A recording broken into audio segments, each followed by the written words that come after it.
As we have been discussing this text called Muktiḳṣu Pañcakam, the 5 verses on Mukukshu.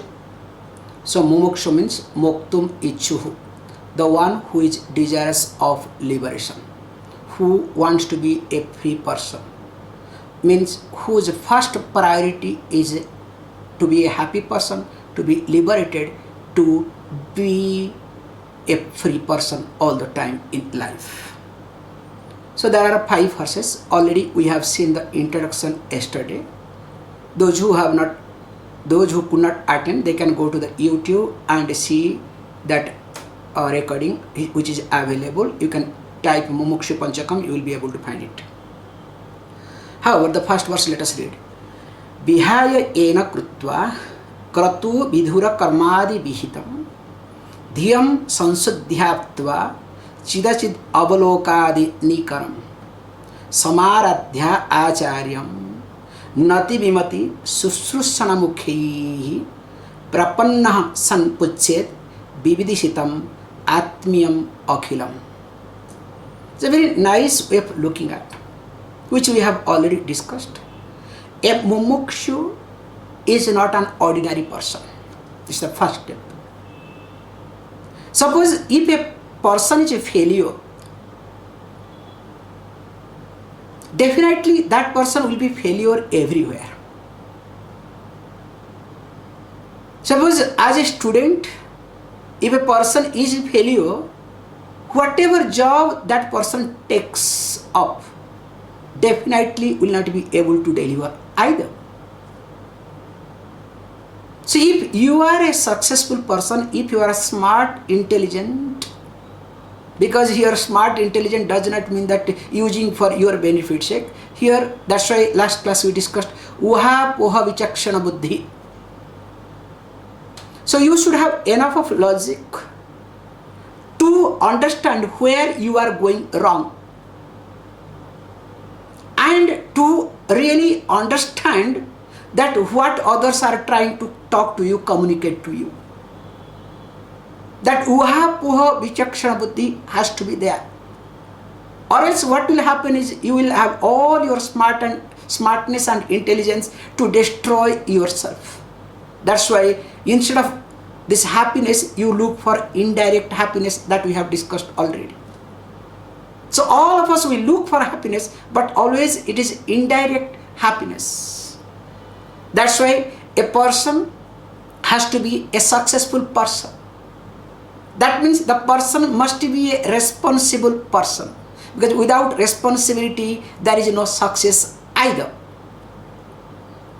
So if a person is responsible and of course has seen some success, because in life, remember, there is a beautiful saying, all of you know, that grapes are sour. Who talks? Who could not eat, who could not manage to get it. In reality, grapes are sour, no doubt in it. But after getting that and you say, oh, grape is sour, that has got a different type of expression on your face. Whereas you could not get the grape, but you say grape is sour. There is bitterness, there is frustration. And that is not a mumukshu. That's why we have beautiful, we explained 2 types of vairagya, dispassion. One is called really, other one is called samsana vairagya. Sometimes we call prasava vairagya. So samsana vairagya means whenever you go to the cremation ground, what you say? What is there in life? Did that person carry anything? What is there? So out of frustration, you come to a conclusion.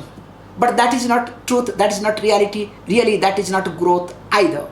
Because here, a mumukshu must have maturity to see what is wrong and what is right. That's why the opening statement was and is, now again we look at Vihaya enaha. So ena means the papam, the defects that you have committed or you are committing because of your impulsive behavior, because of your likes and dislikes, because of your habitual error. You can put all these things together, that you commit certain things which are not supposed to be committed, you omit certain things which are not supposed to be omitted either. That's why he says, Vihaya ena. So one need to see the distance, one need to grow out of it, one need to get rid of it. And of course, to know that this is not right, this is not wrong, the person has to have astika buddhi, that we have discussed in details. Astika buddhi means must accept Veda as a means of knowledge. Not believing in God or not believing in God. That's not acceptable here either. Then what happens after giving up this thing? The best thing happens is, as we have discussed, if you have got a pot, and in that pot, let us say there is water, and water also getting filled, but there are many holes, water is going away, then what will happen? Definitely that pot is not going to hold any water either. So here, when I am engaged based on my whims and fancies, based on my habitual error, based on my imagination or ego or whatever, now what happens? Most of the time my mind is occupied. All my energy is being drained because of that reason. So if I want to retain the water in this pot, what I need to do? I have to make sure the holes that are available, I need to close them. So here closing the holes means what? That not allowing to engage based on my impulsive behavior, based on my likes and dislikes, based on my habitual error, or based on my convenience. Because that will lead later on to repair, to, let us say, handle my sense of guilt, to handle my confusion and many more things which will lead into more and more complication in my life. So that's why Vihaya ena. So once you are able to manage to look at your likes and dislikes, preferences, so because of which you are not engaged in not to be done activities, you have enough of free time. This is the most important aspect. Just observe your life.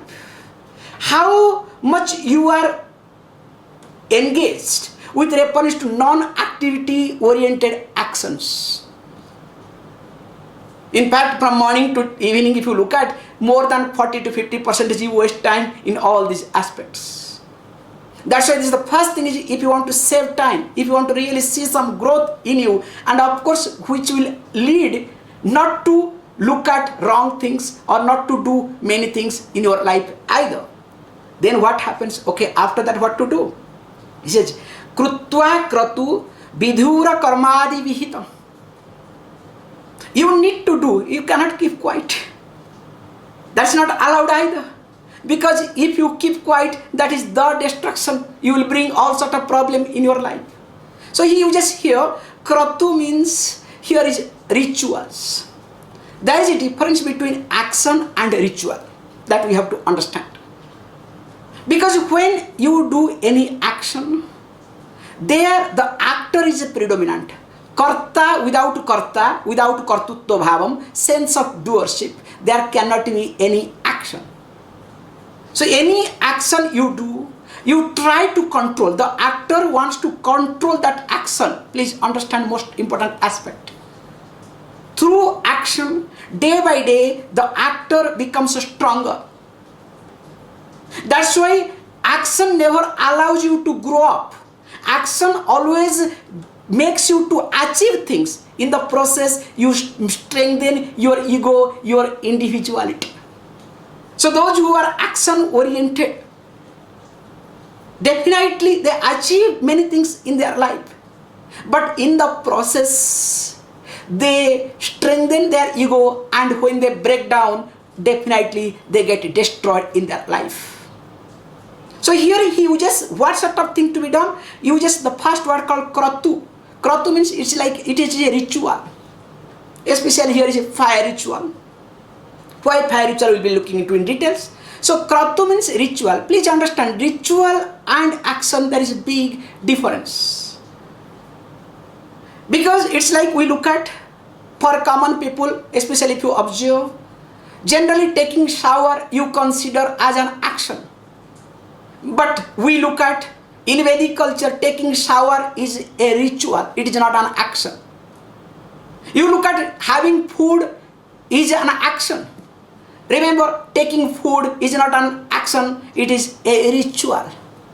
In fact, anything and everything is ritual. Just look at in your way of understanding what is the difference between ritual and action. Ritual is something more than action. Because in ritual, actor is supporting the action. In ritual, the actor is secondary, is playing the supporting role for the action, for the given action.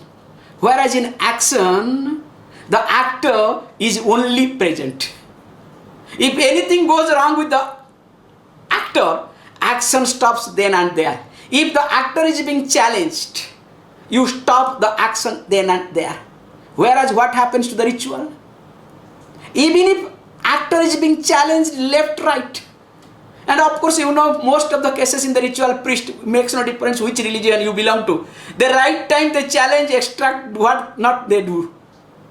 And that time even if the actor is being challenged, still the action continues. In short, I am trying to explain you the difference between ritual and action. But there are many other factors are involved.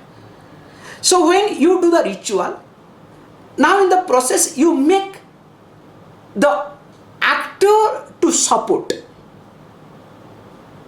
Now in the process you look at your ego, you try to adjust yourself in any given situation. And here it talks about Kratu fire ritual. Why? One more step ahead. Because fire ritual means it is meant for a definite purpose. Means you are doing for a definite purpose. What is the purpose? Maximum is going to heaven. So one can do fire ritual to go to heaven. But again what will happen is as you keep doing it, you will understand going to heaven is not the solution either. Because kshine punye martyalokam vishanti. Once your punyam, once the result of your good action is exhausted, you will come back. Because nobody is permanent in heaven either. Because that whatever is created in time, that has to be destroyed in time. This is minimum logic, minimum physics. Because the heaven is created for you by your good deed, good action. So though it is created by action, that too in time, it has to be destroyed in time. Nobody can help it either. That's why he says, even if you go to heaven, or there are many things, you can, have progeny, you can become a king, you can become anything you want. Anything and everything can be achieved through these rituals. Means you are doing action for a definite purpose. That means your goal is more important than your ego, your likes and dislikes, your whims and fancies. And moreover, what happens, he says beautifully, when you do this thing, and of course, while doing it, you have to also do karmadi vihitam, the action which is to be done, not neglecting anybody and anything. Remember, that's the most important aspect. If you observe the so-called these executives, so-called successful people, what do? Definitely they are engaged, they do kratu, means they do their rituals, okay, to achieve certain things. But what they do? They neglect many things, especially they neglect their family people. Most of the cases it happens. At least if they do not neglect their family people, they neglect themselves. So that means it's very clear that you cannot afford to neglect anybody, anything in your life. So you have to continue what is to be done by you at any given moment without any compromise. That's why it says kratu vidhura karmadi vihitam. And when you do it, that's called vidhura. It's beautiful. You have to do in two ways. We need to look at here. The word vidhura explains very carefully two aspects. In the beginning, you do with a lot of involvement. But later on you discover all are behind you for something or other. Nobody cares you. That's why the person, that's called Vidura here, the person understands really nobody. That's why I was looking at the word Vidura itself very nicely. Bigata dhuhu karyavhara yasmat. From whom all the actions are no more. Means the person has somehow understood that nobody really depends upon me. Nobody cares for me. Nobody loves me. Nothing is there because everybody is behind their goal, their things. Means there is some type of maturity in that person first. But that maturity cannot be converted into negativity. That is the most dangerous part in life. Many people do that. Please remember, in order to be a Mukukshu, you have to go through tough time. If everything is smooth, if everything is perfect, you cannot be a Mukukshu. You cannot be a seeker. Impossible. Try. You have a best childhood. Just imagine, you have best childhood, means includes parents and everything, best body, best mind, best job, best relationship, best family, everything best and best. Is there any need of seeking yourself? Because yourself is your family, yourself is your job, yourself is your childhood, yourself is everything outside.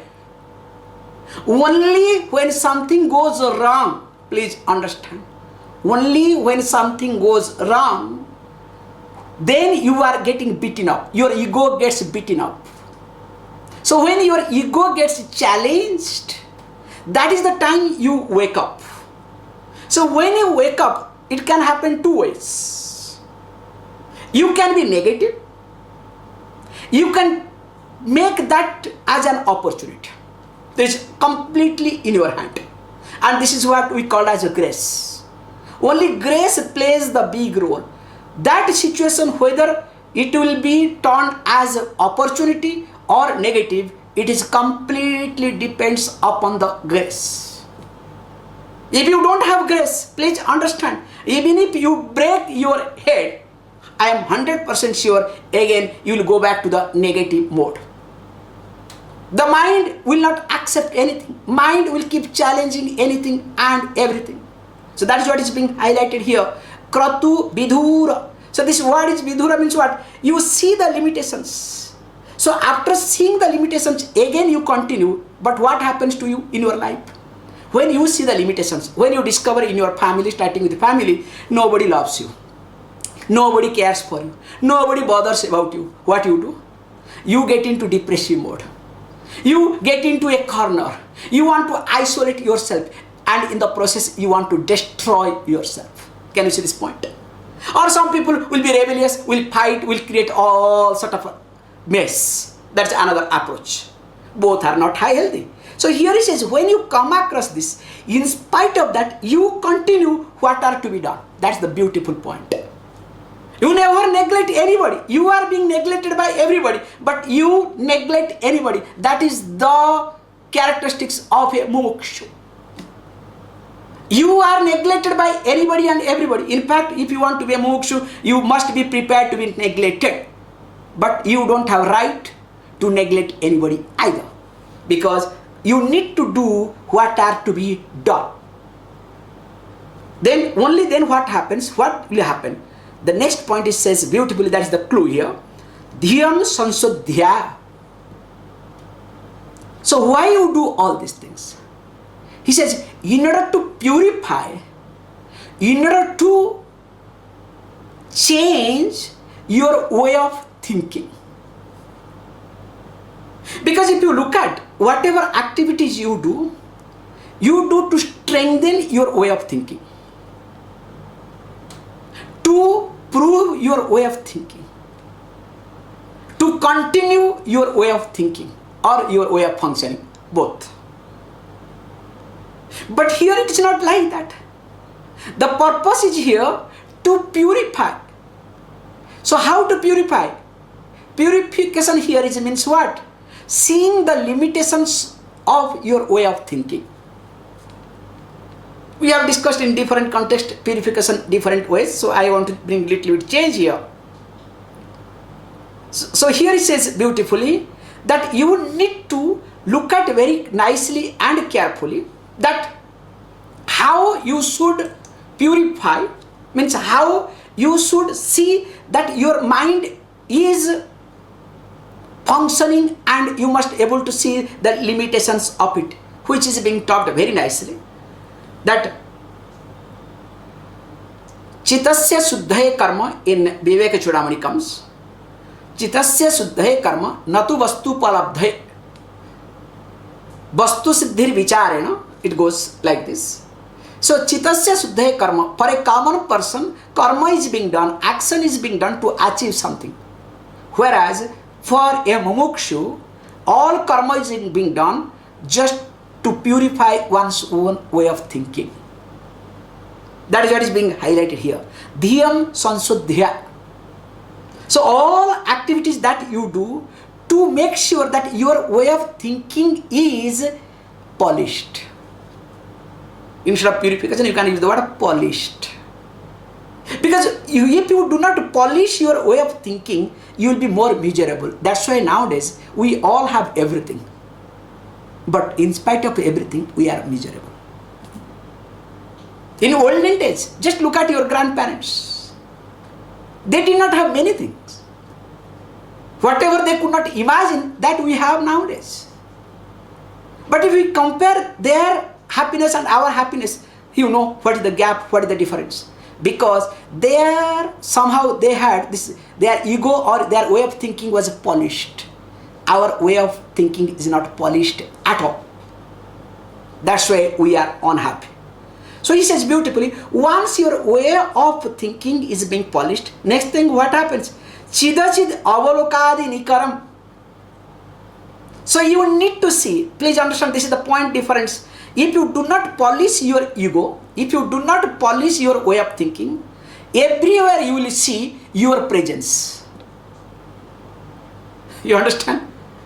If you do not polish your ego, you will make sure that your ego is there. You are present everywhere. And if you are not present, either you will be depressed or you will be other way around. So you will make sure that you are present. Whereas here it says, that is not the purpose. So when your way of thinking is polished, chid avalokadinikaram, in essence, you need to see not yourself, not your presence, but what is consciousness and what is inert. What is truth and what is falsehood. In essence, you need to see whatever, whomsoever, you have to see what is truth and what is falsehood, not what pleases you and what does not please you. Can you see the difference? When the ego is there, when I do the way I want, that time I see myself first, my likes and dislikes. But here is being highlighted, I need to see two things. What are they? The first one is says that what is truth and what is falsehood. Chid and achid. What is consciousness and what is inert. What is a conscious being and what is inert. What is truth and what is false. That I need to see everywhere. And how? Please understand, we'll be seeing all the details. The why? Just observe this point. That time you get carried away. With reference to situation, with reference to person or whatever, when you think that is truth. Suppose let us say you are interested, of course many men, nowadays men and women both are same, not much difference. You see a beautiful car, okay? New model car is being launched with all features, because men eyes are do not changes, okay, straight away. Oh wow. So nowadays don't worry, everybody. Don't, that's why I'm saying. Now the moment you see the feature, what happens? You assume they are great, they are truth. Suppose you say it is temporarily, just transaction way I'm saying it, don't worry, after 6 months, new model is going to come. Maybe we'll have some better feature, just hold on. Will you go crazy for that car? The moment you say, this is just, they are saying ultimate, it is like, this iPhone, when it launches one model, launching time, how it does. The way it really launches, bombards, As though this is the ultimate, after that nothing. Then they discover after a few days the software doesn't work. You have to keep updating, you feel like getting frustrated, and after 1 year definitely you don't have any other choice other than buying it, because it drains battery like anything. Just I am giving you example, okay? So that means whenever you think what that is a truth, means that is going to last long, based on that you start imposing, you try to become close, you try to take over, you want to own it up. Whereas when you see the limitations of it, will you go crazy? Will you really run behind it? That's what is being highlighted here.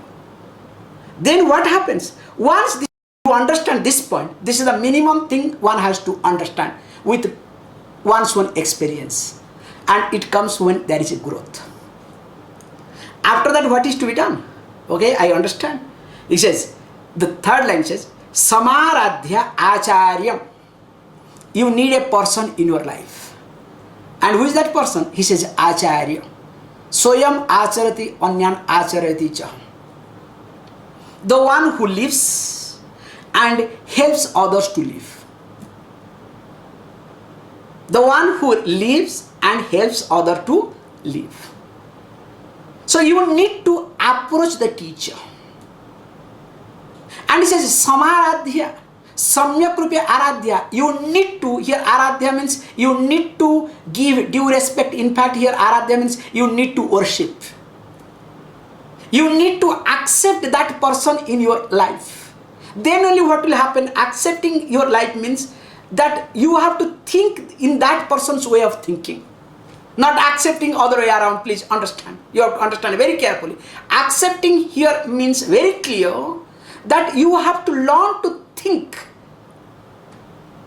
the way the Acharya thinks.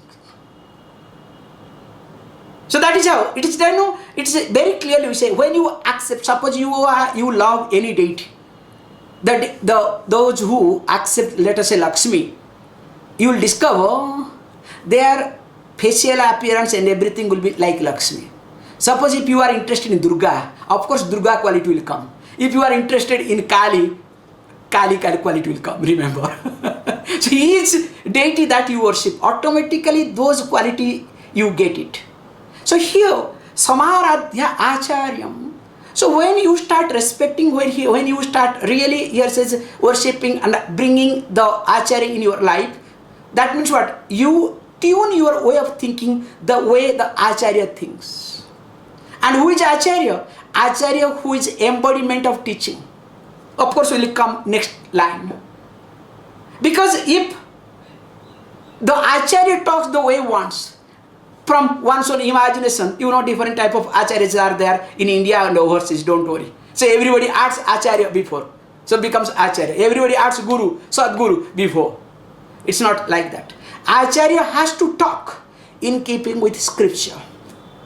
That means the thinking of the Acharya has to be in keeping with the thinking of the scripture. So that's why when this thing happens, what will happen? Beautifully says, not only you need to do, then there should be something. Nati bimati susrushana mukheyi. These two expressions beautifully. Nati bimati. You need to bend down your bimati, your thinking, your logical thinking. You need to bring it down. Nati. Don't try to prove your logical thinking that you are the best person. You can give the logic the way you want. Please, your logic is destroying yourself. So you cannot try to argue. You cannot present yourself that you are right. The moment you try to present that you are right at any given moment, you are not a Mukukshu either. Your Mukukshutvam fails then and there. So that's why I say, Nati Vimati. So you need to bend down, you need to keep this logical thinking behind. And what he says, Susursana Mukhehi. Your facial appearance should be like what? That you are willing to listen to. There is no arrogance. There is no sense of rejection. There is no sense of attention, looking for attention. There is nothing. But only that facial expression is what? I am willing to listen to.